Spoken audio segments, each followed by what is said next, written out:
Welcome back to your Bestie in Freight, the podcast where we talk real strategy, real growth in logistics. I'm your host, Lida, your bestie in freight, and today's episode is a big one. I'm sitting down with the CEO of FreightTech, a leader who has helped build and scale one of the most successful agent-based freight brokerages in the country.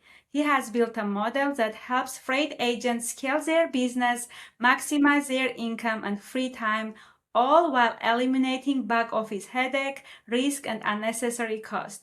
Beyond business, he's also a husband, father, and someone who genuinely believes in living life, traveling, surfing, adventuring, and actually enjoying the freedom this industry can create. So this is going to be a powerful conversation. Steve, thank you so much for joining me. I really appreciate you. Thank you, Lida. I appreciate the invitation. Yes, I just wanted to personally say thank you as one of the agents inside FreightTech. This model truly changed my life. The freedom from back office headaches, the protection of our customers, the ability to grow our teams, it's powerful. So thank you for building something that actually support agents. And I'm gonna start asking you questions about the origin story of FreightTech. So FreightTech was originally started by your dad. So, what was the vision back then, and how did that shape the company you lead today? Oh, that's a good question. I think when my dad started it, it was in 97, and he had hoped to build and run an agent model. And I think at that time, his goal was to have 10 solid agents and, kind of grow and have some stability and really provide a great platform for them. I think that he had a really good vision for it from a standpoint of he really wanted to have good community and connection and strong relationships.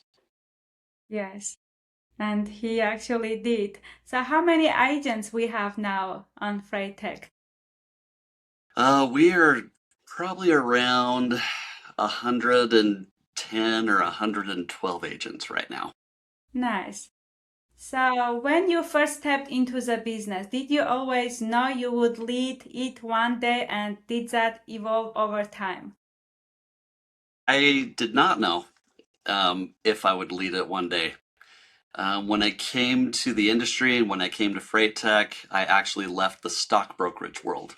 So I had worked for a global stock brokerage company, and my father had offered and said, "Hey, why don't you come over here and work with me and help me grow and develop Freight Tech." And at the time, I'd become really disenchanted with the politics of working for a large global stock brokerage company. So it sounded appealing. So I kind of thought, yeah, I want to do something different, and I'd like to be in a small company where there are no global politics within it. So that was very appealing at the time. Yes. So you kind of answered my next question. Was there a defining moment when you knew you needed to scale freight tech differently? So you say that it is part of politics and Well, yeah, and that's actually a really good question because there did come a time when I knew I wanted to scale it and I really wanted it to grow.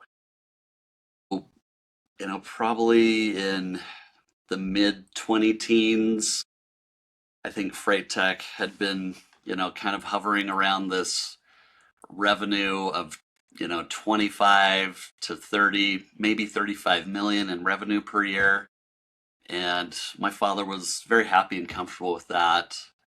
And I told him, hey, I really want to grow and scale, and we really have something special here. And I want to make sure that, we're matching up and getting the right people in here with us, and that we're making great partnerships. Um, he wasn't really that interested in doing that at that time. So, there was a lot of discussion for a few years, and then eventually we got to the place where it was like, okay, we're going to make some big changes here, and yeah, and the rest is history. So So you are telling us that being in business with your dad, it still needs to take discussions like 2, 3 years to come to an agreement. That's very interesting. Yes. Yeah, I love my father working. He has taught me so much. And it came to a point where it was like, we kind of wanted different things for Freight Tech.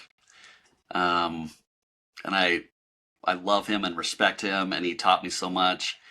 And I was feeling like, hey, I want to do more, and I really want to go, you know, all in, totally focused, and see what I can, build Freight Tech to be. And so it did take time to get to that place to work something out where ultimately I could buy him out and then I could carry that vision forward. Yes, that's amazing. Steve, you have been an agent for Freight Tech, am I right? Can Yes, I you have. please share your experience as an agent and what you were moving and how it shapes you the way you created Freight Tech agent model today? Yeah, really good question. So I was an agent in the early 2000s for 4 or 5 years, and then again from 2010 to 2013. Um, and that gave me foundation and it gave me understanding of what it takes to be an agent. And living and walking in those shoes, I feel like it really equipped me to build the platforms and the whole system and the entire offering for our agents because I've lived it, I've breathed it. I know what it's like to be a commission only agent, which doesn't happen a lot in this industry. Yeah. Um, Oftentimes it's owned by administrators or accountants. There's not a lot of owners who've like really lived and breathed the agent life. So I think it gave me a great advantage because it helped me build out our program and all of our systems and our offerings and to really make it agent centered and really agent focused. Um, Yeah, I yeah. agree. Can you please share what is the difference being an agent in 2000 and being an agent in 2026? Because I started a few years ago, so I would love to know what is the difference other than like a lot of technology nowadays versus before. Yeah, there was a whole lot less technology in the industry back in the early 2000s. And and I think really the big thing that's really different is there was a whole lot less fraud. So in our industry, the last 3 years or so, we've just seen fraud skyrocket, and that's really been a game changer. Um, Technology has also really grown in the industry over time. Um, in the early 2000s, there weren't very many technology tools available. There was only a few, and it was pretty easy to make a choice of what to use and implement. Today, there are dozens and dozens and dozens of technology tools and add-ons and enhancements, and it's a lot of work to be able to research those and figure out how to implement them and figure out which ones are worth it and which ones really work for you. So it's definitely gotten a lot harder. Yes, I agree. What frustration did you personally face as a freight broker agent that later influenced how you designed Freight Tech agent program? Yeah, that's a good question. I think um, reporting at the time when I was an agent, the reporting that I received from Freight Tech as an agent was a very formal accounting basic type of a format. And so it wasn't as intuitive or as easy to follow or understand. I also wanted additional insight in there that I wished I had that we didn't.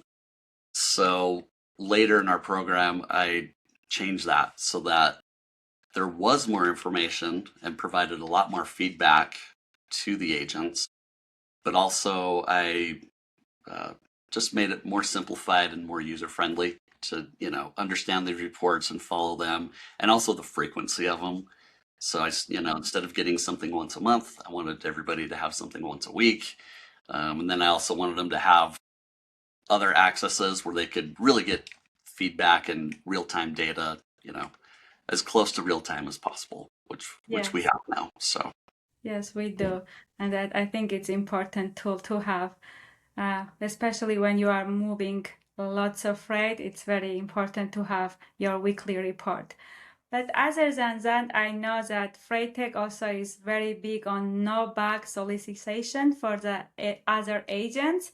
How did being an agent shape your philosophy about this and about protecting agent relationship? yeah, so I really, really value good working relationships and win-win partnerships.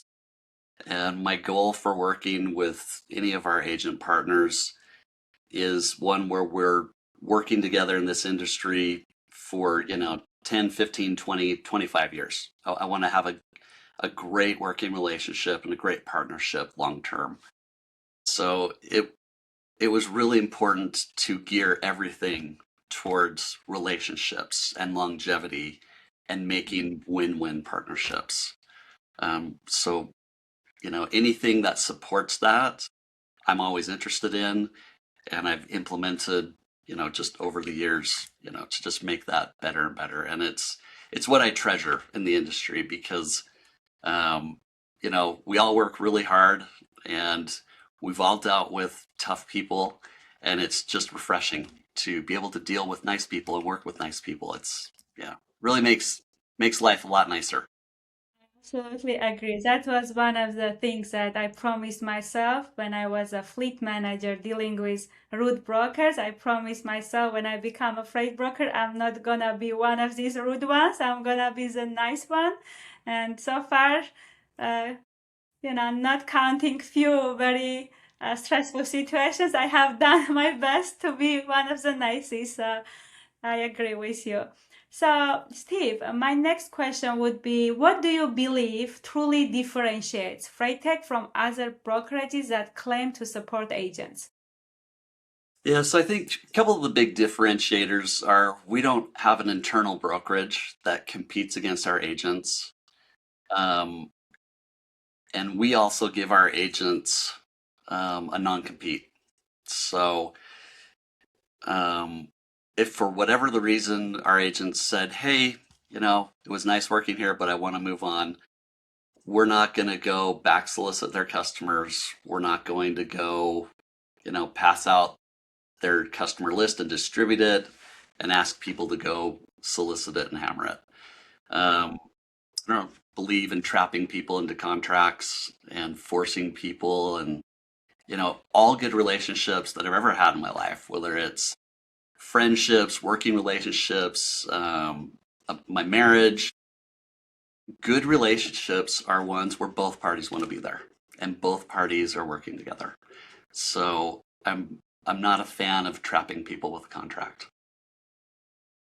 And thankfully, I've been able to find a lot of like-minded people who also value those things, and that's one of the things I highly value about working with like-minded people, finding those people who value those things.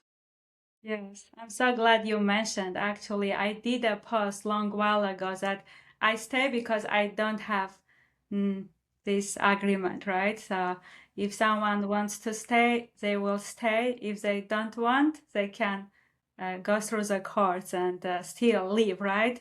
And you want people who want to stay, not the ones who are forced to stay. So I really appreciate you sharing, and that's so true. I love it.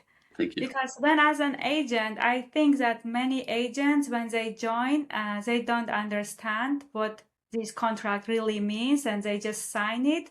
And then they feel like they are trapped and they don't have any other option. But having this non-solicited contract and being like free and making a choice to stay, I think this is like a really big one.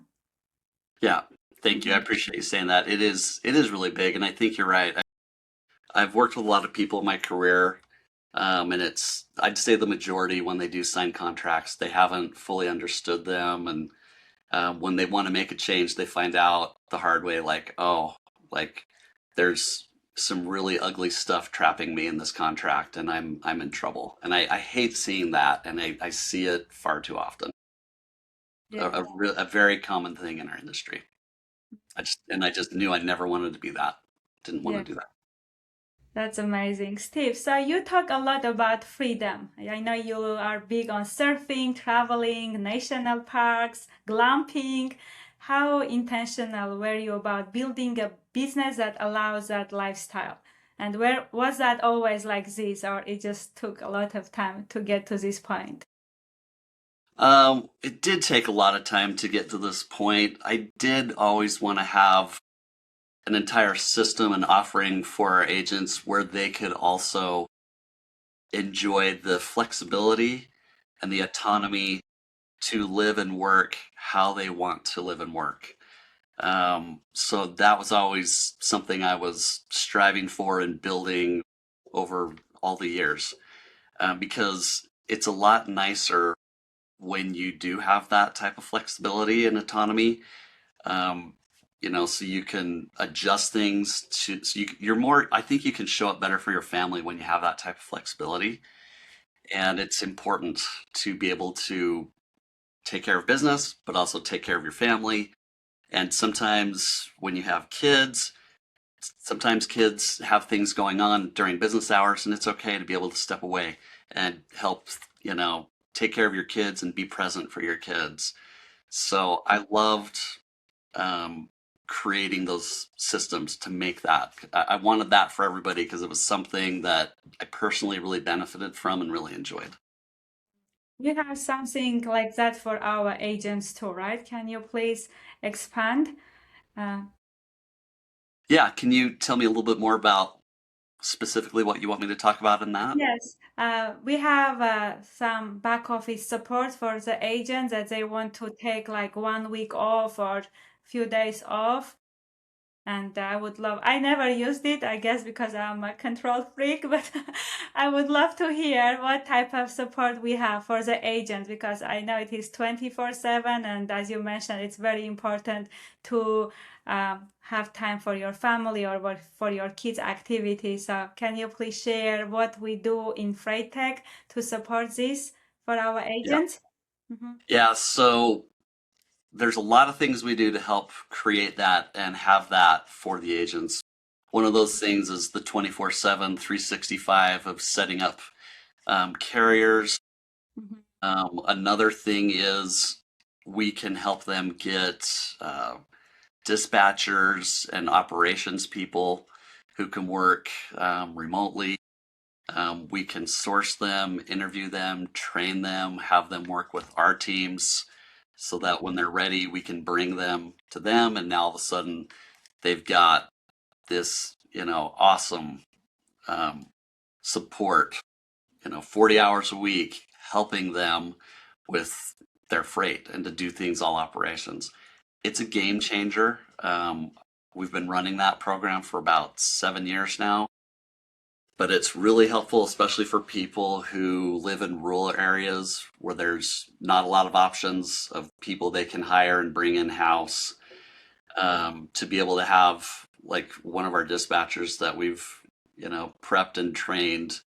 Once they have that dispatcher who can help them and do any and all operations, really frees up their time. So now all of a sudden they can use that time. They can use it to spend with family or out on the golf course, or if they want to continually grow their business and just level up, level up.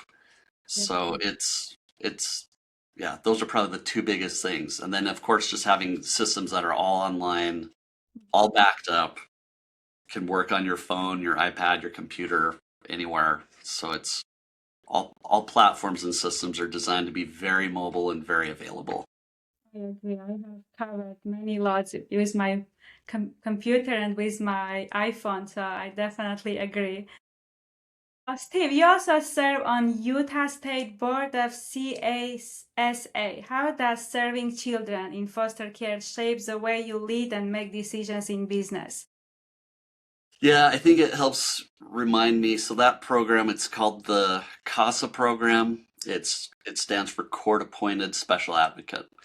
So what that means is there's a lot of kids who are in the foster system, in the foster care system, who uh, generally don't have parents available in their lives, and they work with an attorney who helps them, and the attorney works with, probably 150 different kids, and it's hard for the attorney to know everything going on in these kids' lives. So if you're a CASA volunteer, you get to go meet with these kids, help them make a difference in their life, spend time with them once or twice a month, and then you can just, help the attorney stay up to date with what's going on in these kids' lives. Um, every state has got this going on, and um, I'm a big fan of supporting children and veterans in any way that I can. So that's the way that I've worked in my own local community. Now I'm also on the board of directors for the state of Utah's CASA plan. And I think the way that that helps me within Freight Tech is just to continue to highly value people above all else and to not take anything for granted. Um, Working with these kids and seeing what they have to live through and deal with in their lives is always, a very sobering reminder of, the incredible life that we live, all of the tremendous blessings that we have in our lives, and it helps keep me grounded and helps just remind me, that life is wonderful, it's beautiful. Sometimes it's hard and challenging, and to highly value relationships and people. Thank you so much for sharing that. I don't think South Carolina had this type of program. I wish they have it in all of the states. I would have loved it for every kid in foster care. So it's amazing what you are doing. Steve, so I have some rapid fire question to make our conversation more fun. So Okay. I'm not overthinking, just answering very quick. Coffee Okay. or tea? Coffee. Surfing or hiking? Surfing. Biggest risk you ever took in business? Telling my dad that I wanted to really change and grow Freight Tech, or I needed to leave and go start my own company. Wow, I love it. One trait every successful freight agent must have. Communication. Good communicators. I agree. If you weren't in freight, what would you be doing? Probably still be a stockbroker. Oh, Yeah. nice. Yeah. I didn't know you have been a stockbroker. It was very interesting to learn. And I believe there is a movie, right? When you watch this movie, they also like cut some parts of these sales and they implement it in freight brokerage. I think sales part is kind of similar, right? Yeah. It kind of is. Yeah. Yeah. Thank you so much, Steve. This was an amazing conversation. And for everyone who is listening and you are ready for your next home, Freight Tech is always taking agents with book of business and with a good personal values. So you reach out to me or Steve or any of the recruiters. And before we wrap up, I want to thank my sponsor, Digital Permit Book. If you are a tracking company and you still using paper binders, Digital Permit Boot can change that. So reach out to them for all of your tracking automations and paperwork. And Steve, thank you again for joining, and I will see you on the next one. Thanks so much, Lida. Appreciate you. Thanks for having me today.